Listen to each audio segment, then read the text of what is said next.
We hold these truths to be self-evident, that all men are created equal. Welcome back to Roundtable. We are here with Roundtable member and contributor Cameron Sullivan. How you doing, Cameron? Thank you for having me. I'm just glad to be able to talk politics and filmmaking in the DFW industry. So good to see you and good to hear from you. You're also an artist. Cameron's also an artist and activist in the DFW. You have your own production company? correct, and finalizing 3 different feature films. Tell us about your films. They are often in the crime and sci-fi arena of things, and I know they're going to come together well because we have on each of these projects we have a very lively cast and crew most of who are working in both arenas, and the passion is just being well established on the paper, and that will lead to better things when it is visualized. We are assembling the crews and locations way ahead of time. The casting will be just one-on-one. We know who we want. Just have to sit down with them, and we have to just make sure, everything makes sense before we lock it all in place, as opposed to go in and realize, oh, only half of this works. Oh, we got to do reshoots. Oh, what's the budget on this thing again? So finalizing everything. So you said all of your films, the 3 current films you're working on, are ongoing crime, sci-fi?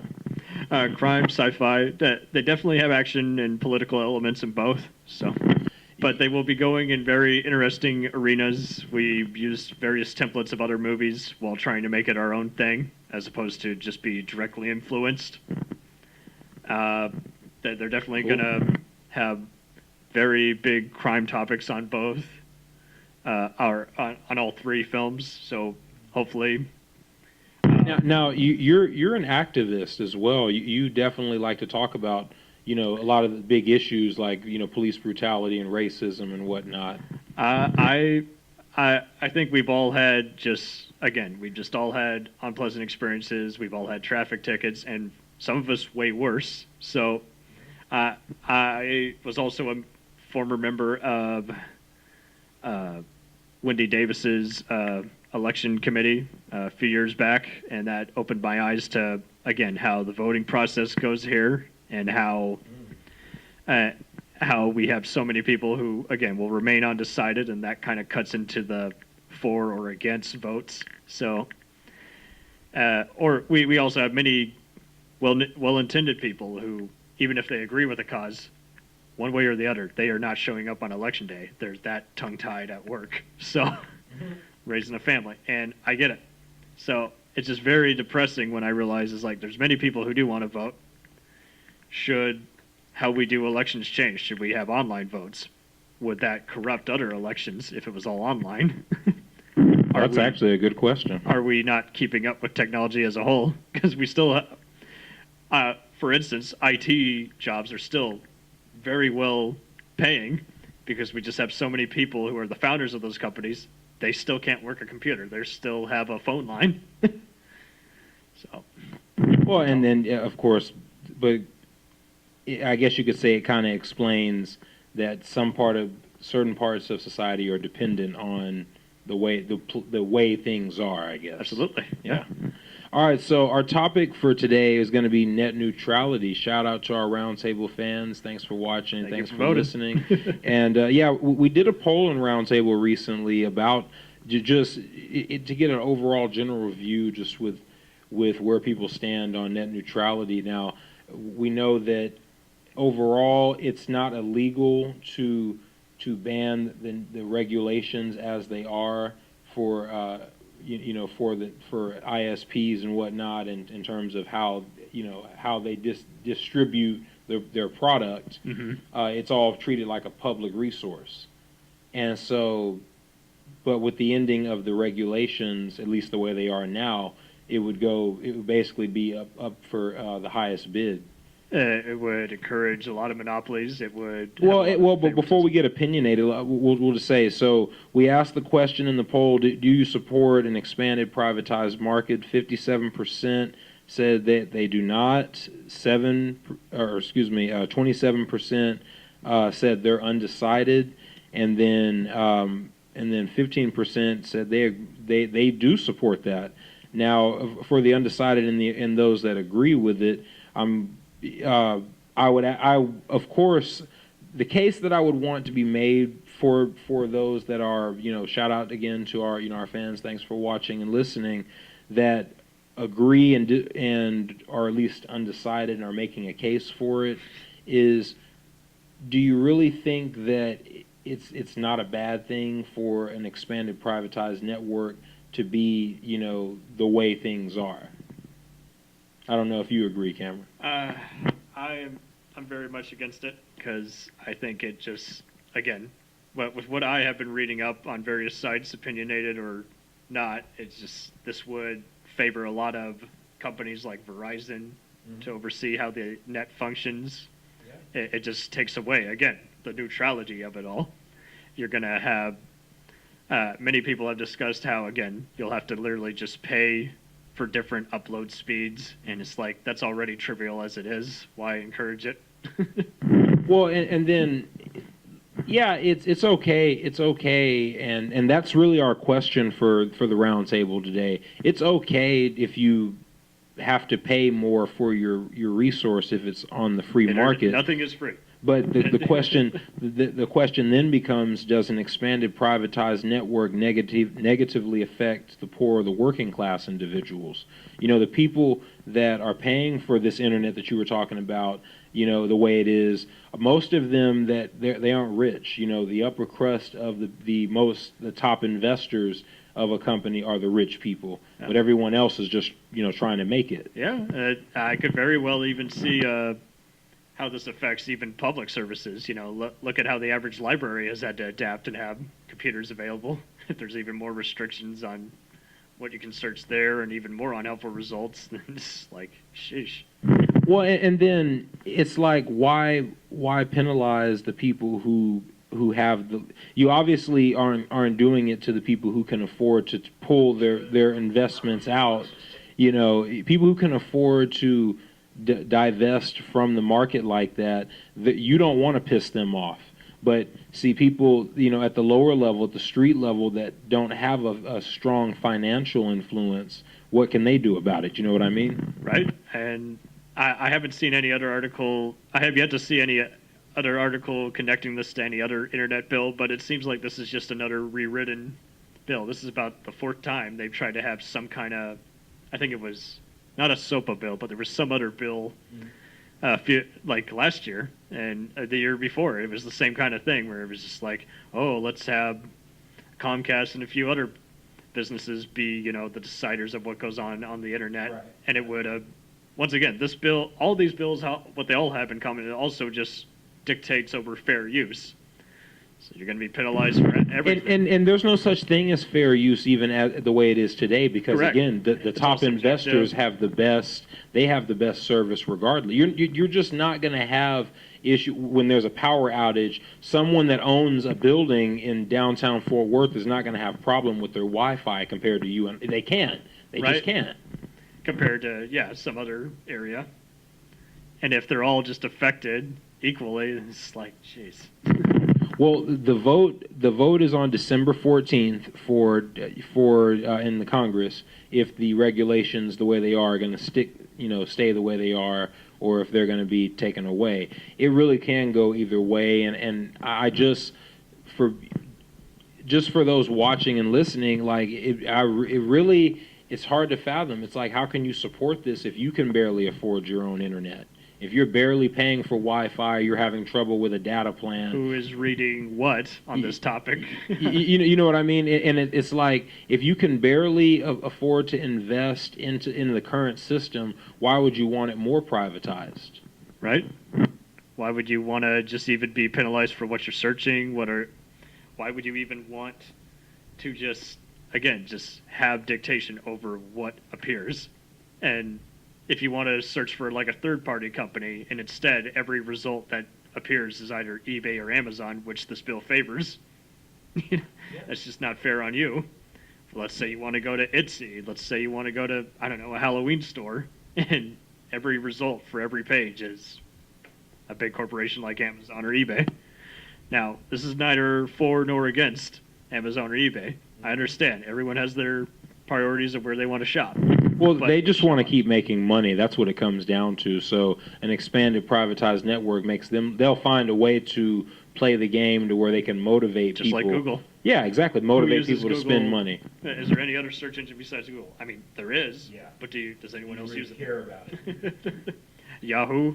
No one's using Yahoo. And the thing is but that's a way to trap people and make them more dependent on the system rather than like, okay, so imagine, okay, so now if the network regulations the way they are go away, so then you or I can start our own network then, right? So then because now we can now start our own company and provide our own service because, well, if we want to compete, how else can we if we're, you got Amazon and you got, you know what I mean, AT&T, Verizon out there. Everybody's going to have to compete on their own level. And we'll definitely be open to way more scams. We already got to be wary of what sites are legit and which ones are rip-off scams. So it's just like, if you just open up, I would say it's like opening up a barrel of monkeys. It's like, why would you do that? Yeah, and I mean, fortunately, we have a very internet-savvy crowd. There's been plenty of these flyers going out. But again, there's only so much that people actually want to see on the internet or do something about it. So, well, they're too busy. They're too busy watching Netflix. And what people forget is Netflix is a result of the current guidelines now of net neutrality. Mm-hmm. If that goes away, Netflix is going to get more expensive for some people that might not want to pay more for their Netflix bill. Right. Not saying you can't, because it's not like you or I to be in somebody's wallet. We're not saying you can't. Do you want to?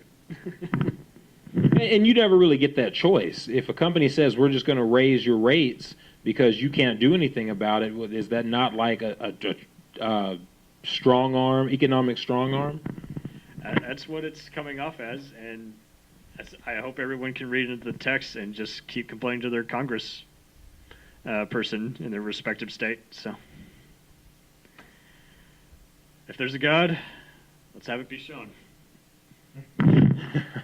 And I mean, it's and then just to be a little more, give them a little more of an overview. So you actually have an opinion on the current administration too, like this net neutrality isn't the end and it wasn't the beginning.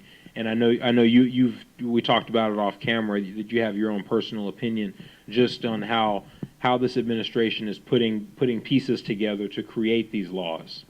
Well, yeah, we are seeing a lot of stuff be stripped away. We are seeing more continual contradictions in certain laws, and it just makes me wonder if anyone's going to actually read the bills that they're setting forth. I get that nothing is perfect, and you can never have 100% of what you want. But, again, there should still be some leeway. There should still be options as opposed to, this is the final option, take it. And it's like, well, this is why we vote.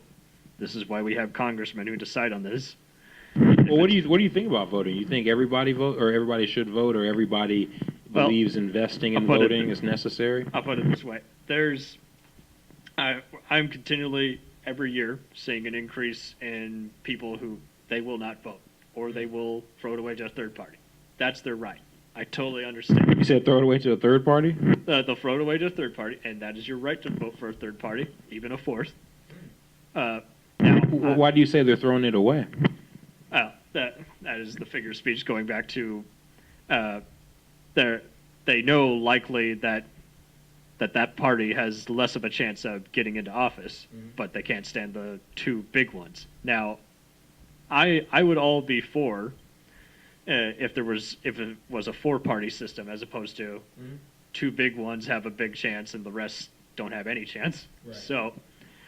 Now, I also understand a lot of people are saying it's all a game, you're all being played, you're all wasting time. I totally understand that. But if you want to have a bigger impact of seeing some kind of change, you still, in the end, have to go for a party. If you want to equate it to, I vote for the lesser two evils, I totally understand that. But you got to vote. Well, and you have to participate. Like, you have to, invest. I mean, it can be agreed on to the basic level that if you don't get out there and at least learn about the people that are trying to either run the country or ruin the country, or even at the local level or the state level. Or disrupt whatever it is you're doing, or enhance it. You can't really complain about what it turns into if you're not trying to. Now, the other side to that, though, is if you're going to vote, in my opinion, I think that people need to also be out there in the streets organizing. Don't complain that oh, well, I voted for such and such, and the changes haven't happened. True. Yeah, it's like, well, did you get your own hands dirty? Did you go out there and did you organize? Did you find a center with the issue that you have? See, because everybody can talk the talk, until it's time to push for the change. Oh, well, I have a job. I work 9 to 5. I mean, I get it. Whatever your excuse is. I showed up to the pre-elections. I didn't show up to the actual primary. Yeah, whatever your excuse is, it's fine. But I mean, don't complain when you don't get the results within. Yeah, exactly. The results you expected don't come true, and that's always going to be the case until we're ready to get more politically involved and get our hands dirty. Any terms of use, and then realizing, oh, this affects what I do here. I've had many friends who've served in some military division, and you don't see them complaining, oh, I didn't read the paperwork before I enlisted. They knew what they were getting into. Yeah, but and then like I said before, what people don't understand is to get the change you want, that's going to take sacrifice. That's going to take people having to put themselves out there. Now, if you're not willing to do that, then you have to ask yourself, do you know what change really is? Correct. It also becomes a bigger issue. I have many friends, again, they made mistakes earlier in their life, so because of their former status, they cannot vote. Or how do you feel about that, though? Like, should felons be able to vote? Because I'm pretty undecided they're still citizens. Because I realize how, again, once you've been incriminated, but then that gets into the whole issue of serial killer versus a first time. Just I made a stupid mistake. I robbed a car. And there's also many people here who weren't born in this country, so again, they have to weave that right as well. So even if there's a candidate who they appreciate or are against, they don't have a say because they were born here. But it's interesting though, like both parties that you named, or both elements that you named, are people that can still work in this country and still make money in this country. So you can still provide money to the government, but you don't have a say in how the government runs its business. They can donate, like the most they can do, it seems, and I don't know many of who will do this, but I'm sure there are many of them out there. They can donate to like some fund that later, they can donate to a candidate. Yeah. That's the most they can do. Well, money is free speech now, according to the Supreme Court, so that's a lot more powerful than we think. Let's not have that go away, guys. And so, and I mean, this is a pretty general topic, from the perspective that I don't think people are really going to understand the change or what the change looks like until it happens. Correct. And I know you're can envision it. Yeah, exactly. You've been saying it the whole time. I mean, like that's what we're talking about here. That we don't need that change to happen. We can keep it the way it is, and develop within that. But I mean, we have to also touch on around why does the government also want to relook at the regulations? Do you not like the fact that people can hold up their smartphones and go Facebook Live on police officers? You know what I mean? Stuff like that. Yeah, that they can even just report a crime or report something that they just needs to be addressed. Like, hey, I have something that's bothering me. Hey, I want to tell all those who I love you. Right. And it just seems like there's just a lot of restrictive stuff, and every negative outlet seems to just, again, be attributed back to money. You can make the argument, hey, it's all a game of money. I get that. But we have to thrive regardless of who's in control. Yeah. That's true. And wouldn't you also make the case that that's what's hurting the working class here? That they don't think about, well, what does it take for the common man, that works the full time, the 12 on, 12 off, or the 9 to 5. What does it take for them to survive and thrive with their families? Because if they can't do that, well, then they got to work harder. But if you're already in your 40s, it already takes forever as it is. Just finding a job, going through the background check, going through just, can you accept these terms of use? Can you work these hours? Can you have a life outside of your job? And I had my dear mom used to work in an elementary school. I'll leave it unnamed at this time, but let's just say this school was not working because they were making it mandatory that they pass every person in the school, even if they were getting a 12 on a 100 test, which you saw a lot of. She ended up quitting because, she loves kids. She's already having trouble getting the kids to learn because they know they'll be passed either way, right, even if they're failing. So, well, that's a school here in Texas, right? Yes. See, and that's a different discussion for a different day. I was talking about it with a friend the other. No, you're fine. I was talking about it with a friend the other day that Texas is number 28 in public education in the country. I think we got graded an F last year. But like that's sad. We're nowhere. First off, we're under the 50 percentile. It is a different topic, but it explains a lot in how a lot of business gets done here. A lot of people are more. Folks we're going up against, stereotypes we're developing. Yeah, exactly. Each time I see Texas developed in pop culture, it's like I get a good old boy stereotype. Yep. I get every police officer is dressed up as a Texas Ranger. Well, yeah, cowboy. And then the thing is, everyone's highest got an accent, and everyone complains. I don't sound that way. I'm like, well, are you from there? Yeah. Well, which area? and then like I said, the hustle is it's just they're about making money here. There's nothing wrong with that until you don't understand how you got hustled. It's like, oh, okay, well, you didn't get educated to the game. Are you making what you're due? Yeah.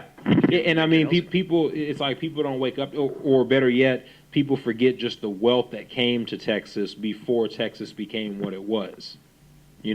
And that's where, and then just like with net neutrality, as we bring it full circle, that's where people don't understand, and that's where they're getting it wrong. You think this won't affect the communities that were already struggling to begin with the way things are now. So when it gets when taxes push it up a notch, will always change. Yeah. Should the internet change? That's what I ask everyone here. Cool. Shout out to our roundtable audience. Thanks for watching and listening. Any final thoughts on the roundtable? I just hope everyone's committed to just continually getting their voice out there, regardless of what the internet becomes by December 14th. Well, I'm going to be a little more harsh. We don't need to support the end of net neutrality guidelines. Again, we just said it. Let's take care of middle America. Let's take care of those people in those long lines at food banks this time of year, especially. Let's take care of those people who are in long lines at churches to get clothes. Y'all are the ones that this is really going to affect the most if you're barely trying to get by, and you have enough struggle as is. Well, and if you're already getting by too, then of course you don't have to. This message need not apply to you because you've probably got enough money in the world to pay for your internet, no matter how many times it goes up or how expensive it gets. But for the rest of reality, we are all just trying to get by, and it's nothing wrong. We want to survive. It's nothing wrong with that, and it's nothing wrong with having Wi-Fi. No, it isn't necessarily a right, but I mean. This also. Why is it we have to? I'll leave it on this, and you can still answer it, Cameron. Why is it we have to privatize everything in America? That's a good question. I think, again, what do we have to hide? Unless there's just scandal after scandal, everyone should be able to look for what they need. There should be no restriction, especially if we're calling ourselves United States of America and we're relying on freedom of speech. You take away what we can or can't say on the internet, it's like, well, let's become an anarchy. Let's become a dictatorship. And on that note, we're going to end with the roundtable quote of the day by Mark Twain. You can't depend on your eyes when your imagination is out of focus. You guys are watching and listening to Roundtable. Shout out to CS Film Productions. Thank you for having me.